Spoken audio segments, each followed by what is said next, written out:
falar, a campanha de vacinação que começou no dia 17 de abril e termina no dia 26 de maio pretende vacinar mais de 54 milhões de pessoas que integram os chamados grupos prioritários. O Ministério da Saúde adquiriu 60 milhões de doses para a imunização. Neste inverno, o vírus que promete preocupar a população é o H3N2. Os casos de gripe já registrados no Brasil em 2017 apontam para um crescimento da incidência do tipo H3N2 do vírus influenza, de acordo com o Sistema de Informação da Vigilância Epidemiológica da Gripe do Ministério da Saúde. E para discutir este assunto, trouxemos especialistas no assunto. A doutora Rosana Hittmann, médica infectologista do Instituto Emílio Ribas e da Sociedade Brasileira de Infectologia. E também o doutor Renato Kfouri, vice-presidente da Sociedade Brasileira de Imunização. Agradeço a presença de ambos aqui. Vamos falar um pouquinho deste assunto, né, doutores? Porque o inverno ainda está chegando, mas a precaução, lógico, tem que vir antes, né? Doutora, muito obrigado. Eu queria que a senhora falasse inicialmente aquela pergunta recorrente da população, né? A diferença entre gripe e resfriado. É muito diferente, né? As pessoas confundem muito, porque nessa época do ano, não precisa necessariamente a gente estar no inverno agora, ou outono, inverno, os vírus respiratórios costumam começar a circular. E as pessoas confundem muito o que é resfriado e o que é gripe. Então, assim, a gripe é sempre um quadro mais grave, que você não vai conseguir trabalhar, você fica com muita... É uma febre que começa abruptamente, com uma temperatura mais elevada, com dor no corpo, com tosse, com dor de cabeça. Quer dizer, é um quadro clínico que quem já teve está sabendo do que eu estou falando, e você não consegue, você não se torna produtivo, porque realmente você não consegue. Doutor Renato, o resfriado, então, só para acabar, tá. O resfriado, ele dá um quadro mais assim, de uma coriza, um espirro, mas não uma repercussão tão importante no nosso corpo. Então, é bastante importante a gente diferenciar, porque quando a gente fala de imunização e campanha de imunização, nós estamos falando especificamente do vírus influenza, que é o vírus que causa a gripe, que não tem nada a ver com o resfriado comum, que é essa coisa da gente ter uma coriza, um espirro, que é outra doença.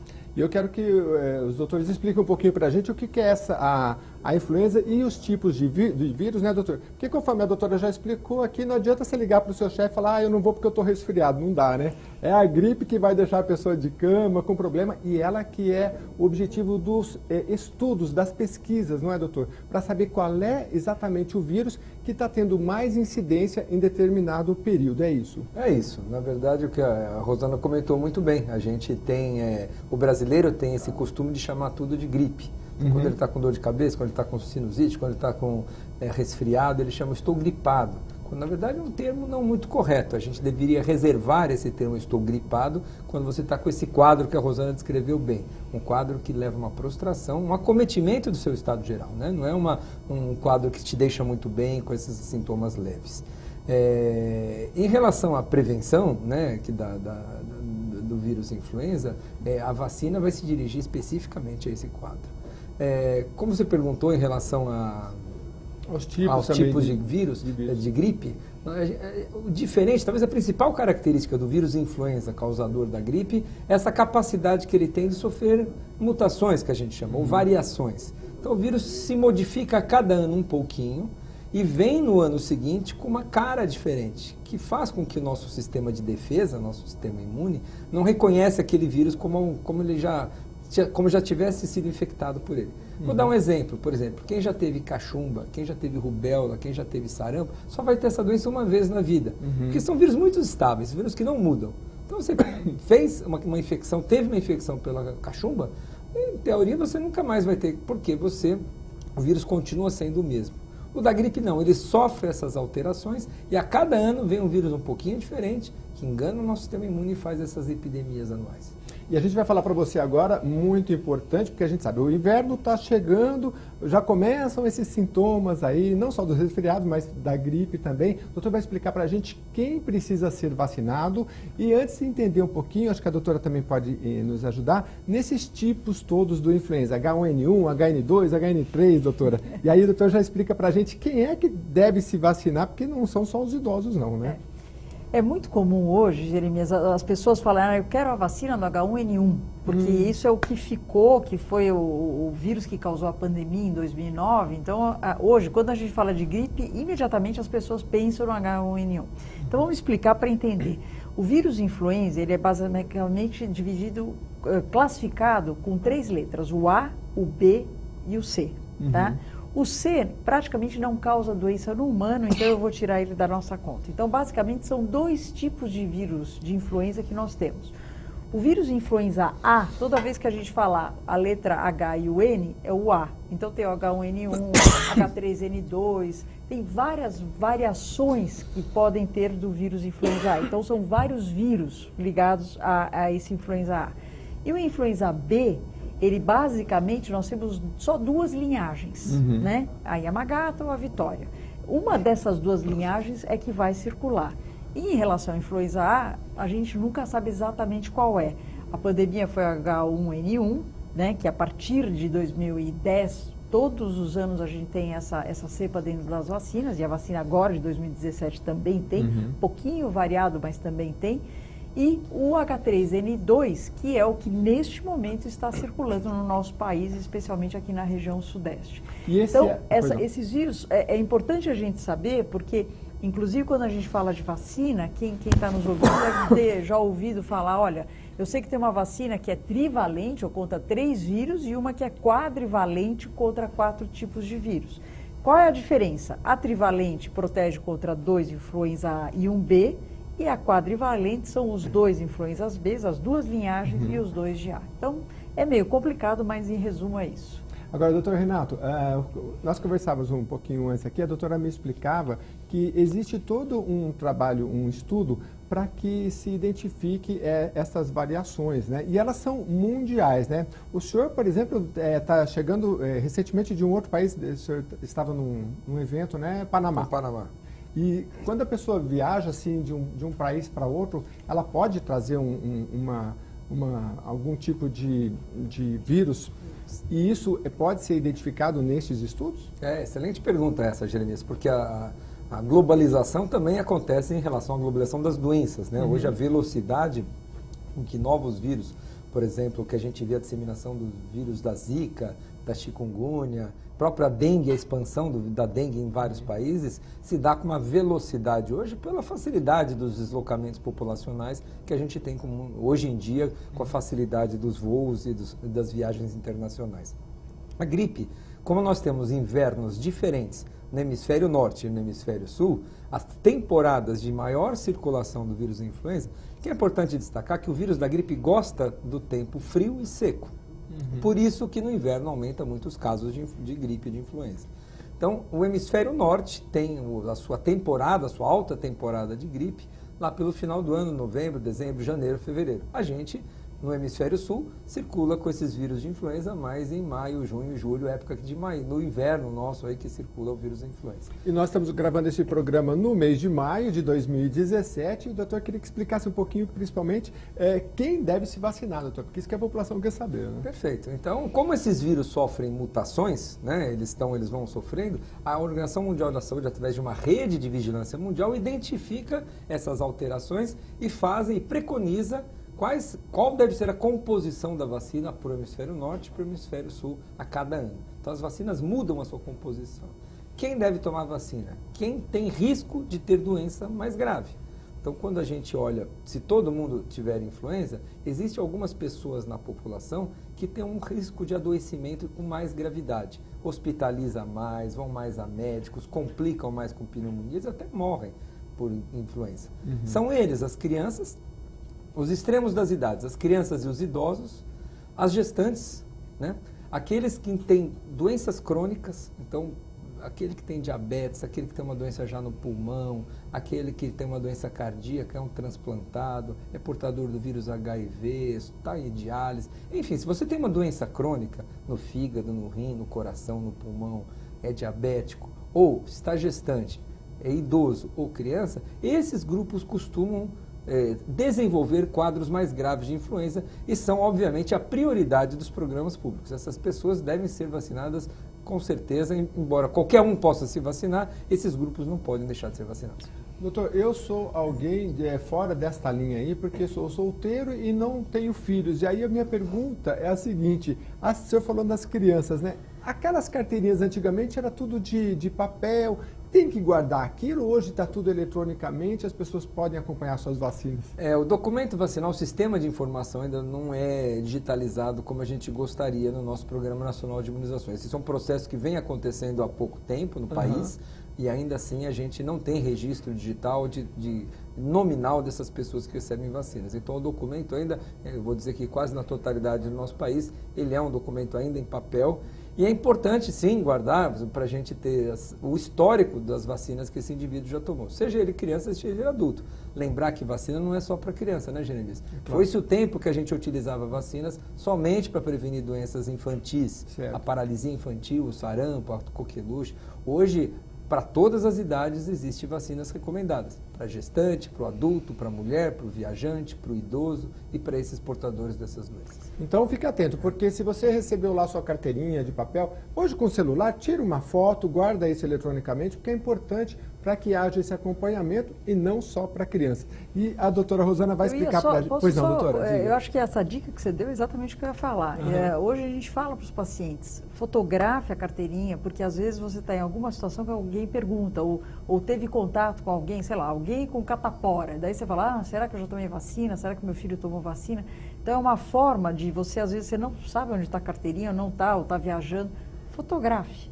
Deixa hoje no seu celular, é uma informação importante, você vai ver, na hora você vê rápida, né? Uma consulta rápida, o número de doses, você está na dúvida, você manda para o seu médico para checar o que você precisa fazer. Então, essa sua dica é o que eu iria falar. Acho muito bem colocada. Você sabe que a gente tem que trabalhar dentro da realidade, né, doutor? E a gente sabe que existem alguns países mais envolvidos, controles informatizados que o computador, os médicos informam esse sistema e o computador devolve já para os médicos, apesar que isso é uma visão um pouco futurista, mas ele devolve para o médico dizendo, olha, nesses sintomas que você está me falando, com a idade desse paciente, em tal localidade, acrescente nesse diagnóstico tal medicamento, porque é o que tem dado mais certo. Os computadores dão esse retorno. Uma realidade um pouco distante do nosso Brasil. Sem dúvida. Então é importante, fotografa, guarde bem, porque quanto mais informações você levar para o seu médico, melhor. Agora, doutora, tem gente que tem medo de tomar vacina.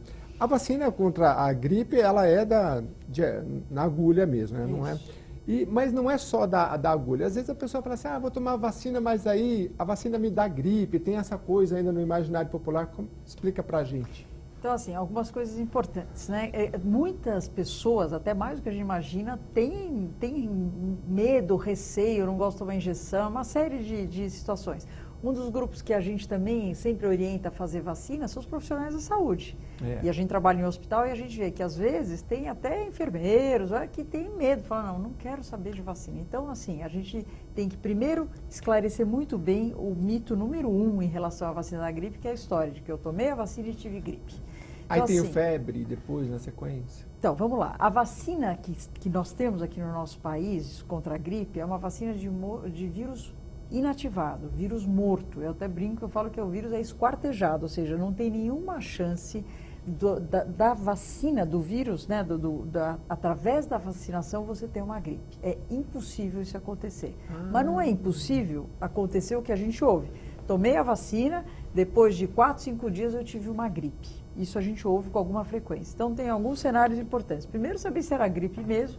E segundo, que como entre você tomar a vacina, então, Jeremias, vamos supor, vou tomar esse ano a vacina, vamos supor que você queira tomar. Entre você tomar a vacina e você estar protegido, ou seja, o teu sistema de defesa, criar os anticorpos, você está protegido, em torno de 2 a 3 semanas. Então, se você tomar a vacina e teve contato, ou você tomou a vacina porque você está sabendo nada que nesse período é decorrente da vacina ainda. Exatamente. Correto. O que pode acontecer com a vacina, daí são os eventos adversos normais, como qualquer outra vacina. Então, pode dar um pouco de desconforto no local de aplicação, pode dar um pouco de dor de cabeça no dia seguinte, eventualmente febre, mas assim, tranquilo, autolimitado, em 24 horas está tudo resolvido. Agora, doutor, ainda dentro desse imaginário popular, a gente quando criança ouvia assim, se você for picado por uma cobra, como é que é o remédio? É o mesmo veneno da cobra, em outras doses, que estimula o sistema imunológico e aí você não, se for picado, você não vai de novo? Não é esse o sistema ou é próximo disso? Olha, as vacinas seguem um pouco este princípio, né? O que a gente busca com as vacinas de uma maneira geral? A gente procura, com um produto artificial, induzir uma resposta de anticorpo. A gente vai enganar o nosso organismo. Então nós vamos, como a Rosana comentou na vacina da gripe, esquartejar o vírus, matar o vírus, cortar em pedacinhos e colocar dentro da vacina pedaços do vírus que vão induzir o nosso corpo a achar que aquilo é o vírus da gripe, vai produzir defesa. E para quando nós formos expostos ao vírus de verdade, o vírus de gripe selvagem, que a gente chama o vírus que acontece na natureza, a gente já está com esses anticorpos prontos. Assim funcionam as vacinas, com diversas tecnologias, mas seguem mais ou menos esse princípio. Injetar ou aplicar em alguém algo que lembre, que pareça com aquele causador da doença, que seja capaz de induzir a produção de anticorpos, de defesa, para que quando nós formos expostos a gente não adoeça. Esse realmente é o princípio da imunização, da vacinação, com diversas, como eu já falei, tecnologias, mas essa do vírus influenza é talvez uma das mais seguras que a gente tem em termos de vacinação, de tecnologia, que é a vírus inativado, é o vírus morto. Então, sem dúvida. Diferente de outras vacinas, por exemplo, a febre amarela, que utiliza vírus vivos, então aí você tem eventualmente alguns riscos de efeitos mais graves. Agora, esses chamados grupos de maior risco na população, eu queria entender um pouco, porque o idoso a gente sabe que ele está bem suscetível pela sua condição sistêmica, né, do seu organismo. Mas, por exemplo, as grávidas e as crianças, porque eu já vi uma vez, num soterramento, um médico explicando assim, olha, uma criança, ela consegue sobreviver debaixo da terra mais tempo do que um adulto, porque ela tem uma capacidade ali, algum sistema imunológico que garante. Por que as crianças e também as grávidas são também suscetíveis, doutor? Então, por grupos diferentes, né? As gestantes, a gente está mais do que documentado que a infecção pelo vírus influenza, da gripe, numa gestante, ela desenvolve um quadro muito mais grave, muito mais exuberante do que alguém na mesma idade, do mesmo sexo não gestante. O motivo exato do que isso acontece é motivo de pesquisa, mas é fato, eu inclusive trabalho em maternidade, é fato de que as gestantes com influenza, tanto é que a nossa prioridade de fiz diagnóstico numa grávida, em qualquer época da gestação, eu vou tratar com antiviral específico, porque eu sei que ela pode vir a ter complicações, dificuldade respiratória, às vezes para elas e para o bebê também. Para elas bom, então essa é a proteção, é o motivo que eu vacino ela por causa dela. Mas tem um segundo motivo que eu julgo que é tão importante quanto, que é a proteção do feto. Então, assim, nós sabemos que uma gestante que está mais próxima do parto, se ela adquire uma gripe, ela pode entrar em trabalho de parto prematuro e acabar tendo um parto prematuro sem necessidade se eu tivesse prevenido essa gripe. E outro motivo importante é que a gestante passa anticorpos, os bebês só podem tomar vacina da gripe a partir de 6 meses de idade, tudo bem? Então, as crianças que vão nascer agora, junho, julho, elas vão nascer na época que está circulando o vírus e elas não podem tomar vacina, elas só vão poder tomar a partir de 6 meses. Então, como é que eu protejo essas crianças? Primeiro, eu vacino quem está em volta delas e 2, se eu vacinar a gestante, ela passa através da placenta anticorpos. Então, o bebê já nasce com anticorpos contra o vírus da gripe sem ter tomado a vacina. A natureza é maravilhosa. Agora, os profissionais da saúde, é porque lidam com um universo ali. Exatamente. O profissional da saúde, ele pode adoecer, mas ele pode transmitir, que como nós, profissionais, médicos, enfermeiros, temos muito contato com pacientes vulneráveis, eu estou no hospital cuidando de paciente que está vulnerável, por isso que ele está no hospital. Eu não posso ser um vetor do vírus para esse paciente. Mas quem está nesse ambiente tem um sistema imunológico mais forte, porque o enfermeiro, o médico, ele está todo dia num ambiente que, quer queira, quer não, tem gente doente, né? Eu concordo com você. Então, por exemplo, para algumas doenças é mais comum que eu esteja mais protegida. Eu trabalho no Instituto de Infectologia Emílio Ribas, que é um hospital só de doença infecciosa. Então, tem algumas doenças que eu me julgo mais protegida de anticorpos, porque eu sou mais exposta do que alguém da população geral. Porém, o vírus da gripe, o Dr. Renato já explicou muito bem, ele sofre pequenas alterações todos os anos. Então, a gente tem praticamente, não vou dizer um novo vírus, mas uma nova possibilidade de adquirir uma nova infecção. Por isso, a importância do profissional da saúde também se imunizar. Aí vem a questão do profissional da saúde, que não é vacinado por ter mais risco de adoecer de forma mais grave. Por essa questão que a doutora Rosana comentou. Nós fazemos parte de uma cadeia de transmissão, né? Então, tanto a gente pode adoecer, adquirir gripe pela exposição mais frequente, como transmitir para pacientes que não estão menos... E no caso dos presos também, que também é considerado um grupo de risco, e eu queria saber se há equipes de saúde que vão até esses locais para... Na verdade, os grupos que não são chamados, quando a gente elencou aqui os grupos principais de risco, são aqueles que, quando adquirem gripe, têm um potencial de desenvolver formas mais graves, né? Faltou incluir os indígenas, que têm também um sistema imune um pouco diferenciado, são menos expostos e mais vulneráveis. Mas professores, população privada, né, de liberdade, nos casos presidiários, e os próprios profissionais da saúde são vacinados não porque eles têm risco de ter uma doença mais séria, mais grave, são por questões de ambiente ou de próprio convívio que ele tem, né? O profissional da saúde pela exposição e os professores pela exposição com as crianças, a frequência com que eles lidam com crianças e exposição ao vírus influenza é maior, e em ambientes de confinamento, né, como não só presídios, mas plataformas marítimas, quartéis, são indivíduos que devem ser vacinados pela intensa condição de aglomeramento, ou intensa e frequente condição de aglomeramento que vivem, né? Agora, e são vacinados, sim, dentro das unidades presenciais. As equipes de saúde vão lá vacinar esses indivíduos. Então, para fechar isso, a vacinação, se crianças, até uma idade, né, os idosos, as grávidas, as pessoas que convivem em esse ambiente fechado, podem procurar um posto de saúde dentro desse período que a gente falou aí, até 26 de maio.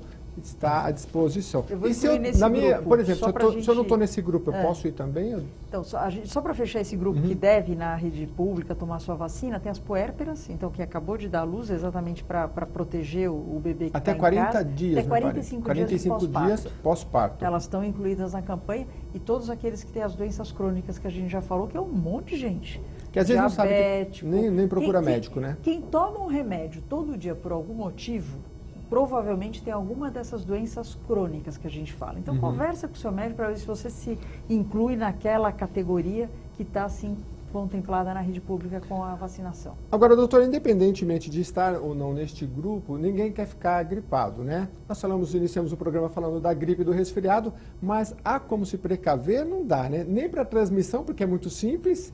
Eu tinha um amigo que ele falava, o inverno está chegando, ele já pegava e tomava 2 comprimidinhos. Não adianta nada, né? Depois a gente vê ele tossindo por... Na verdade, existem sim muitas maneiras da gente prevenir transmissão de doenças chamadas respiratórias, né? Então, lavagem de mãos, por exemplo, é uma excelente maneira de você não se infectar. O vírus, por exemplo, da gripe, ele sobrevive em superfícies, em mãos, em tecido. Então, uma vez que alguém está resfriado, ou gripado, e espirra, e essas gotículas que saem, né, contendo o vírus, ficam em mesas, em corrimões, dentro de ônibus, enfim, nas diversas superfícies no tecido. Aí você vai lá e coloca a mão e não se lava a mão e introduz no seu organismo, coçando olhos, mexendo na sua boca, né? Você se infecta não só através do contato íntimo, mas às vezes até por objetos de superfície. Então a lavagem de mãos é extremamente eficaz na prevenção de quadros de doenças respiratórias com vírus influenza, não é diferente. Dicas outras importantes, né? A higiene da tosse, que a gente sempre fala. Então, quando a gente vai tossir, a gente deve cobrir-se quando tossir, não espalhar tanto o vírus pelo ambiente. Você está num ambiente público, né? Tá se tiver de blusa no inverno, né? Você utiliza o próprio tecido para evitar, se você está doente, aglomerações. Você não deve expor os outros, né? Quando você está com um quadro desse respiratório, viral, provável sendo gripe, e frequentar ambientes fechados, aglomerados, para não transmitir essa doença para as outras pessoas, né?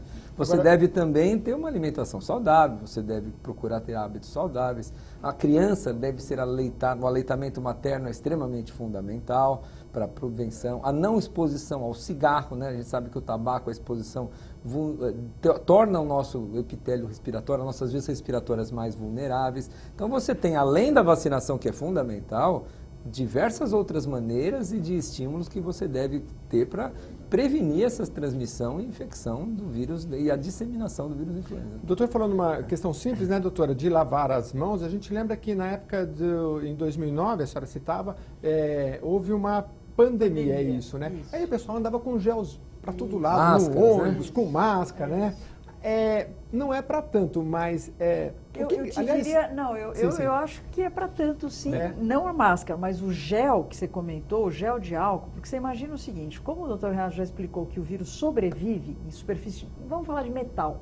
Você está no metrô, você tem lá o local onde você apoia a sua mão, certo? Então, vamos supor que alguém que estava com o vírus influenza ou algum vírus respiratório contaminou a sua mão, porque espirrou, tossiu, etc., e contamina o ambiente. Você que não tem nada a ver com isso, vai lá e coloca, como o vírus sobrevive horas nesse ambiente, estou dando o exemplo de superfície de metal, então você pode eventualmente também se contaminar, carrear o vírus e se auto-inocular. Então, dentro do metrô, a hora que eu saio do metrô, eu não tenho pia, não tenho água, não tenho sabão. O que eu posso ter na minha mão? Um frasquinho de álcool com gel, que é extremamente eficaz para eliminar os vírus das nossas mãos. Então, nesta época do ano, na minha opinião, eu não estou falando de máscara, estou falando do álcool. Do álcool. Isto eu acho que é muito saudável a gente ter na bolsa, onde puder ter, numa situação onde você está em ambientes aglomerados, onde você não tem condições naquele momento de poder lavar as mãos. Eu presenciei isso uma vez aqui no metrô, na capital paulista. A moça tirou um álcool gel e se limpou e as pessoas ficaram olhando com um olhar assim de, nossa, que exagero, para que isso, né? Não é exagero, doutor? Na minha opinião, não. Eu trabalho muito com controle de infecção, com prevenção de infecção, seja em hospitais, seja onde for, e é a medida mais importante. Então, uma medida que, no mundo inteiro, né, Jeremias, nós estamos falando de exemplos aqui, eu te diria que hoje o pessoal não olha tão estranho, porque o pessoal, exatamente, pós-pandemia, pós tudo isso que aconteceu, foi a história das outras doenças agora recentes, que vieram e falou-se de ebola, eu acho que é um hábito que progressivamente as pessoas estão cada vez mais aderindo ao uso. Você vai num restaurante, você vai numa clínica, sempre tem, num shopping, tem lá um dispensador de álcool, exatamente com esta finalidade. Ele tem uma ação muito rápida e interessa muito. E substitui na falta da pia e do sabão, tem um efeito muito bom em termos de eliminação desses vírus das mãos. Bem legal. E é bom porque o brasileiro já tem esse costume de, até a gente tem, internacionalmente, às vezes é conhecido por um povo que toma muito banho, né? Não custa nada também, já que você não pode ter um lavatório perto, levar esse álcool gel e se higienizar, porque o inverno está chegando e a precaução já começou com a campanha de vacinação, conforme a gente está dizendo aqui. A gente vai para um rápido intervalo e volta para falar sobre se a vacina é 100% eficaz, se existe algum grupo que não pode tomar a vacina e, enfim, vamos explicar também o que é uma pandemia e todos os sintomas, enfim, para que você possa saber e se precaver agora no inverno da gripe ou influenza. A gente volta já já.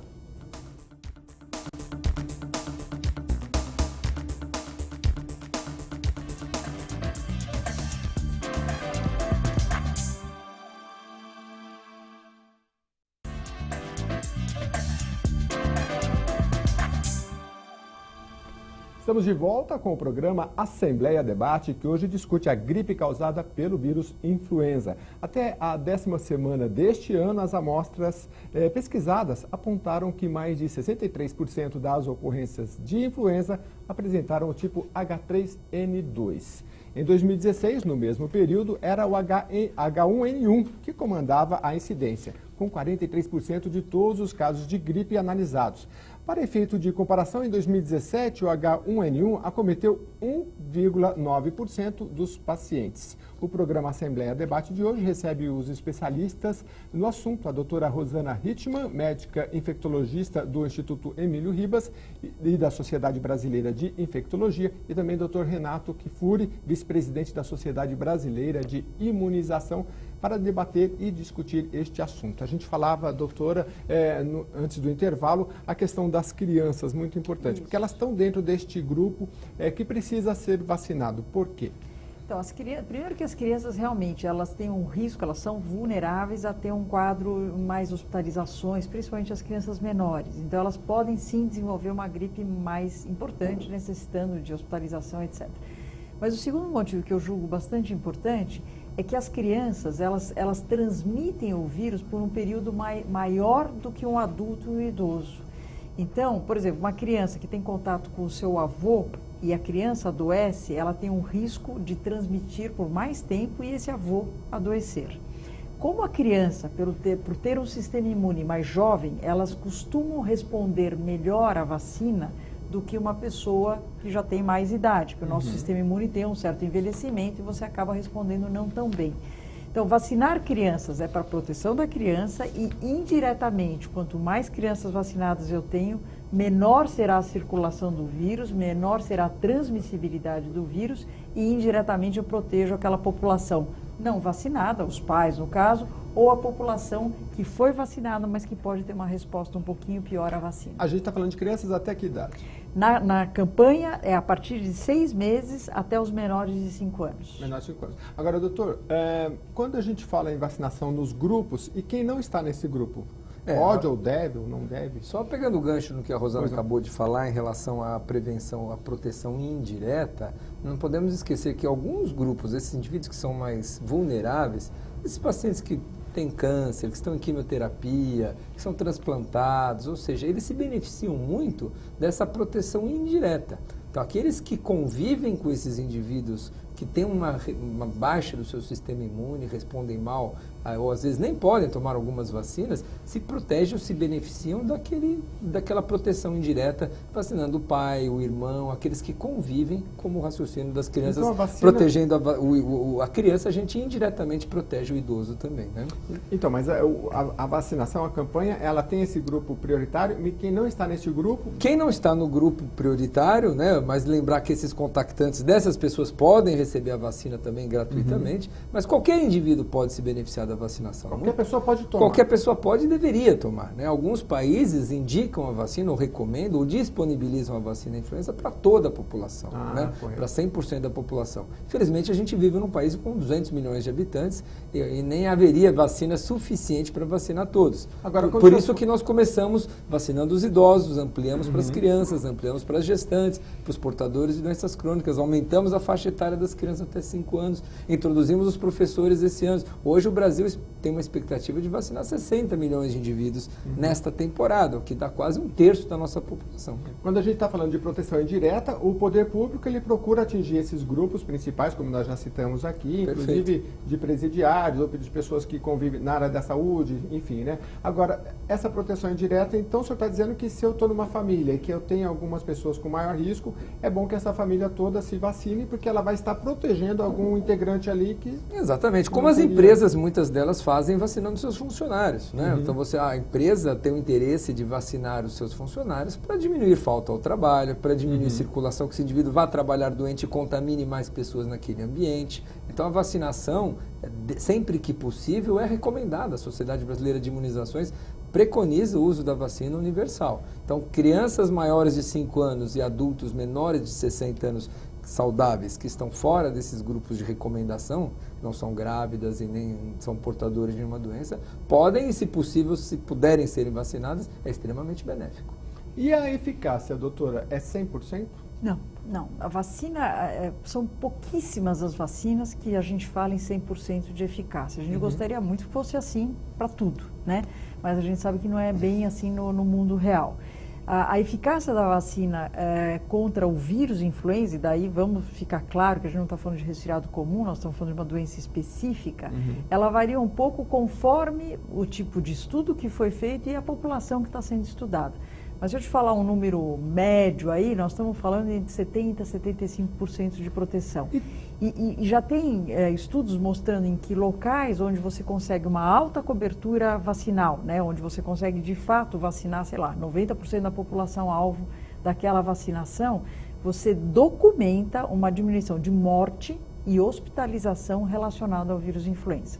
Não só por causa do vírus diretamente, mas a gente sabe que as pessoas, quando adquirem a gripe, elas têm um risco maior de ter uma pneumonia, que é uma complicação, ou seja, a gripe é vírus, mas ela pode ter uma pneumonia causada por uma bactéria, que é uma complicação de uma gripe, o que leva ela para o hospital, idoso muitas vezes pode até a morte por causa de uma pneumonia. A partir de uma gripe, você pode ter uma descompensação do diabetes, você pode ter uma relação hoje com doença cardíaca, com infarto agudo do miocárdio. Então, quando você analisa o global, a eficácia, quando a gente fala, eficácia 70%, 75%, não é 100%. Não é 100%, mas se você for ver a quantidade de doença que nós estamos prevenindo e das complicações, hospitalização e morte, tem estudos mostrando que é fantástico. Então, por isso que a gente insiste tanto numa alta cobertura vacinal. Quanto menos o vírus influenza circular na população, melhor vai ser a eficácia global do programa.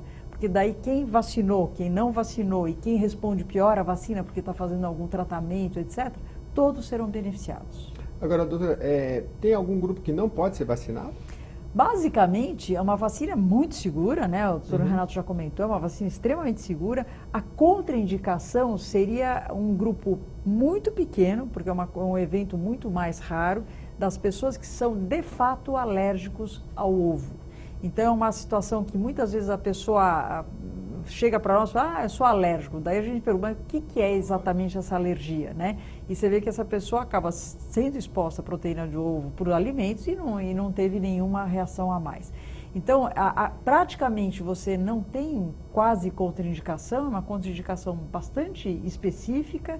E, Jeremias, uma pergunta muito comum que fazem para nós é assim, puxa, mas eu estou com alguém, ou está tratando um câncer, ou eu pós-transplante, etc. Pode tomar a vacina influenza ou tem que esperar um tempo para tomar a vacina? Como o vírus está circulando agora, e a gente demora um tempo para responder, não é para esperar. Você deve sim vacinar, é praticamente a única vacina que a gente não espera para vacinar, exatamente porque tem a história da sazonalidade. Então, o que adianta? Eu estou fazendo hoje uma quimioterapia, então eu vou deixar para vacinar em agosto. Agosto o vírus já não está circulando tanto. É porque o medo dos familiares é porque a pessoa já está bem debilitada, será que... Não, ela vai responder pior à vacina, mas ela não vai ter nenhuma complicação por causa da vacina. Então, correto. a vacina, é muito segura. Então, você pode e deve vacinar. É claro que eu espero uma resposta imune, o sistema imune né, é uma resposta imune menor do que se ele não tivesse sob uma terapia, alguma coisa, mas sim, ele deve se vacinar. Agora, a gente tem que se vacinar todo ano, né, doutor? E nós tivemos como a doutora disse, a pandemia. Eu queria que você explicasse o que é a pandemia que aconteceu em 2009 e por que a gente não estava preparado para ela. Na verdade, o vírus influenza ele tem uma capacidade, especialmente o vírus influenza A, né, que a Rosana comentou no começo. O vírus influenza A ele é um vírus que não é exclusivo do ser humano. Então, ele acomete também pássaros, ele acomete porcos, acomete cachorro, acomete aves e o gado. Então, quando você tem uma mistura, vamos chamar assim, desse vírus humano com algumas espécies de vírus que acometem animais, pode ser gerado um vírus completamente, continua sendo o vírus da gripe, o vírus da influenza, mas um vírus completamente diferente do que já tinha circulado. Mais do que isso, esse vírus novo formado, essa recombinação com esse vírus de gripes de diferentes espécies, para se tornar pandêmico, para ele se espalhar nessa velocidade, ele tem que ter uma alta capacidade de ser transmissível de pessoa para pessoa. Não basta aparecer um vírus diferente, ele tem que ter a capacidade de alta transmissão entre as pessoas. Foi o que aconteceu na gripe espanhola, por exemplo, e agora, recentemente, na gripe suína, né, vamos chamar assim, foi uma recombinação, uma combinação de vírus humanos com vírus do porco, e que fez com que criasse um vírus completamente diferente, que agride bastante o nosso sistema imune, de fácil transmissão e que não encontrou na população mundial ninguém, vamos dizer assim, imune. Ninguém, como ele era tão diferente, nunca ninguém conheceu esse vírus, não teve experiências de infecções anteriores. E com isso foi facilmente espalhado em todo o mundo, disseminou-se rapidamente pela globalização que a gente comentou, foi muito rápido o que aconteceu. Em 2009 e 2010, a gente viu praticamente o mundo inteiro ser infectado por essa variante do vírus influenza A, que foi o H1N1, e que até hoje traz essa marca que a doutora Rosana comentou, que todo mundo lembra da gripe como se fosse somente o H1N1 pandêmico. Mas, na verdade, a gripe é muito mais do que isso, o H1N1 é um só. E aí, com o passar do tempo, o H1N1 pandêmico circulou 1 ano, 2, 3, mais de 6 anos a gente já tem, 7 praticamente já de circulação do H1N1, e ele se torna um vírus onde quase toda a população, uma vez já exposta, já adquiriu algum grau de imunidade e ele fica menos agressivo. Ele começa a fazer parte de um vírus de circulação normal, como os outros vírus da influenza. Políticas públicas, doutora. O Brasil está andando bem em relação aos outros países. A imunização é muito ampla, né? Mas vocês que trabalham aí também no setor privado, há mais o que se fazer em relação às políticas públicas? Olha, Jeremias, eu sempre digo que uma das coisas que realmente nos dá orgulho aqui no nosso país é o Programa Nacional de Imunizações. Nós temos um programa com pelo menos 19 diferentes vacinas para criança, para adulto, para idoso, para profissional da saúde. Então, é um programa bastante amplo. Quando a gente compara com os outros países, mesmo aqui dentro da América Latina, o nosso programa brasileiro é exemplo para os outros países em termos de campanhas, etc. Praticamente, existe um comitê que assessora o Ministério da Saúde, um comitê técnico, onde a gente está sempre atualizando e vendo quais são as necessidades do país, o que está acontecendo, o que está circulando, o que é custo efetivo para colocar o nosso país em termos de vacina. Então, quando você me pergunta se nós estamos felizes com ele, nós estamos felizes, dá para progredir mais? Sempre dá. E é isso que a gente sempre tem que fazer. Então, é muito importante a gente fazer esses estudos que a gente chama de vigilância. Vigilância o que é? Saber o que está acontecendo no nosso país. Saber que tipo de vírus, que tipo de doença, para ver qual é o que nós temos de recurso e quais seriam as vacinas mais importantes para a nossa população e qual população deverá tomar essa vacina. Existe um banco de dados que alimenta o Ministério da Saúde? Por exemplo, as pessoas que passam por uma consulta, existe algum tipo de levantamento? Existem o que a gente chama de doenças de notificação compulsória. Então, tem algumas doenças que você é obrigado a notificar a Secretaria de Saúde, o Ministério da Saúde, etc. Uma delas, por exemplo, é a própria gripe, não qualquer gripe. Quando você tem a síndrome respiratória aguda grave, é um nome complicado para falar que é um quadro mais grave relacionado ao vírus influenza, você é obrigado a notificar. Então, tem algumas doenças, sei lá, vou dar algumas vezes, sífilis congênita, meningites, tem doenças que é de notificação compulsória. Então, em qualquer hospital brasileiro que se internar alguém com uma dessas doenças, é obrigatório essa unidade de saúde comunicar, sim, às autoridades, no caso aqui do Estado de São Paulo, à Secretaria de Saúde do Estado de São Paulo. Exatamente para a gente poder entender o que está circulando e saber fazer medidas de saúde pública. E como você comentou, existe também uma rede privada em relação a imunizações. Existem algumas vacinas que tem na rede privada e não tem na rede pública, pelo menos até esse momento, mas que a gente está continuamente fazendo atualizações para ver a necessidade da introdução no calendário nacional. Só completando o que a doutora Rosana estava dizendo em relação ao nosso programa de vacinação, que é um sucesso reconhecido mundial, um programa de vacinação de sucesso não se faz somente com introdução de vacinas, né? Não basta ter a vacina disponível. Nós somos muito bem qualificados também nas coberturas vacinais. Nosso país tem atingido a população-alvo para ser vacinada em altas proporções. A gente tem desafios enormes num país continental como o nosso de distribuição, de acondicionamento, de qualidade dessas vacinas, de transporte, de produção nacional. Lembro que a vacina de influenza, por exemplo, o ano passado, 40 milhões dessas 60 milhões foram produzidos aqui em São Paulo, no Instituto Butantan.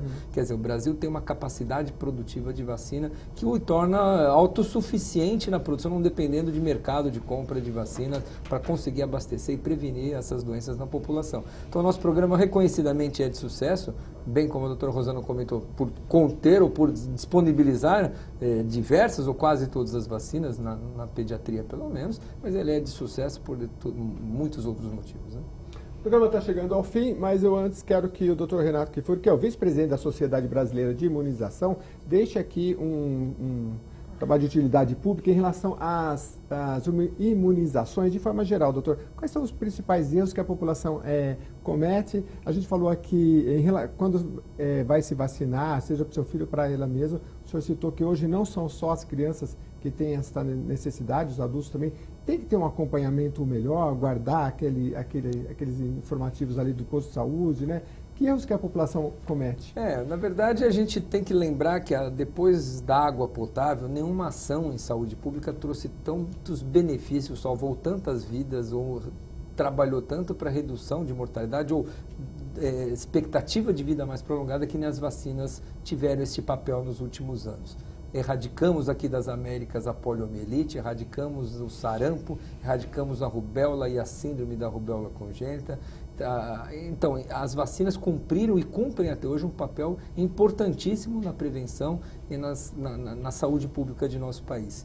E hoje as oportunidades de prevenção através das vacinas não se restringem à criança, como você bem disse. Então, quando for levar seu filho para vacinar contra a gripe, atualize sua vacinação do tétano, faça a vacina de hepatite B, veja se sua vacina de sarampo, cachumba, rubéola está em dia. Essas vacinas hoje estão disponíveis gratuitamente na rede pública para toda a população. Então procure se informar e converse com o seu médico sobre demais vacinas que, embora às vezes não estejam disponíveis na rede pública, podem ser benéficas para a sua saúde.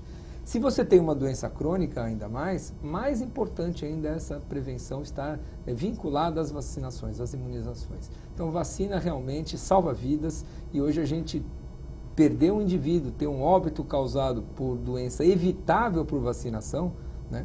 Hoje a gente sabe que 70% dos óbitos que acontecem anualmente no país por gripe acontecem em indivíduos pertencentes a esses grupos de riscos que eram candidatos a receber a vacina. Então, isso hoje chateia muita gente. A gente vê ainda casos de hepatite levando a câncer, de hepatite B, vacina disponível gratuitamente, casos ainda raros de tétano. Então, isso é inadmissível. A gente tem ainda doenças preveníveis por vacinação e por descuido da população, por desinformação, muitas vezes, o indivíduo não busca a sua imunização. O programa hoje fala sobre a gripe, a campanha de vacinação, explicamos aqui sobre o influenza e eu espero que tenha esclarecido a você sobre a necessidade dessa vacinação, não só para a população que está num risco maior, que nós citamos aqui. Vou passar a palavra para a doutora aqui para as considerações finais, para ela complementar. Falamos aqui deste grupo, então é importante que a gente esteja atento às vacinações e em relação à gripe, né, doutora, para as suas considerações finais, não só para este grupo de maior risco, mas para todas as pessoas que quiserem também promover, como o doutor citou, uma proteção indireta, vale a pena estar atento, né? Não, sem dúvida, Jeremias. Eu acho que o mais importante é a informação, né? Muitas vezes as pessoas não sabem, desconhecem que tem várias doenças. Hoje nós estamos falando de gripe, mas como o doutor Renato citou, tem várias outras doenças que as pessoas às vezes não sabem que elas têm direito à imunização. Um exemplo clássico, por exemplo, hepatite B. É uma vacina extremamente segura, toda a população tem direito a essa vacina, é uma vacina relacionada à cirrose do fígado, a câncer do fígado, quer dizer, não tem mais, na minha opinião, cabimento como infectologista, ainda haver gente adoecendo de hepatite B, por exemplo, visto que a gente tem uma vacina extremamente... O teste é simples, né, doutora? O teste é simples e a proteção é mais simples ainda, porque você é uma vacina que você, em vez da gripe que a gente tem que fazer todos os anos, aí não, são 3 doses e você está protegido praticamente por toda a vida.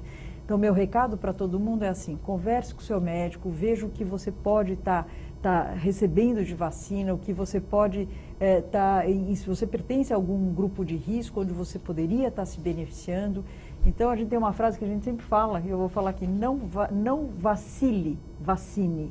É a melhor frase. Olha, bem legal. Não vacile, vacine. Bem melhor. O programa de hoje agradece imensamente a doutora Rosana Hittmann, que é médica e infectologista do Instituto Emílio Ribas, que nos atendeu, e o doutor Renato Kifuri, também vice-presidente da Sociedade Brasileira de Imunização. A gente volta com esses especialistas para falar de outros temas também, como já ventilado aqui, bem importante. Mas agora o tema neste inverno, que começa aí oficialmente dia 21 de junho, a influenza é a gripe. Até o próximo programa. Obrigado pela sua audiência.